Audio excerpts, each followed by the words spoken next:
Պուրիտանները, ամենօրյա ընթերցանություն, Վիլյամ Գերնալ, օր հունիսի 10 Եվ դուք, որ մեռած էիք հանցանքներումը և մեղքերումը, Եփեսացիս 2-րդ գլուխ առաջին խոսք։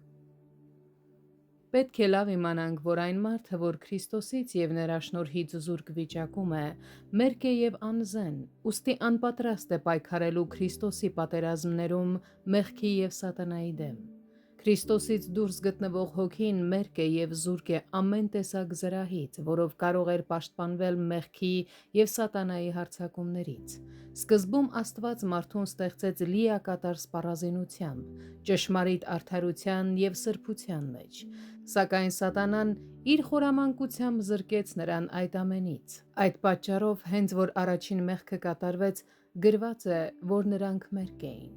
Այսինքն նրանք դարձան խեղճ և տկար արարածներ, սատանայի իշխանության տակ հաղթված ու զինաթափված ժողովուրդ, ով չէր կարող դիմադրել իր հպարտ նվաճողին։ Սատանային որոշ դժվարություններ պահանջվեցին առաջին արգելքը կոտրելու համար, սակայն երբ նա մեկ անգամ բացեց դռները և որպես հաղթող մտավ մարդու սիրտը, սկսեց թագավորել այնտեղ։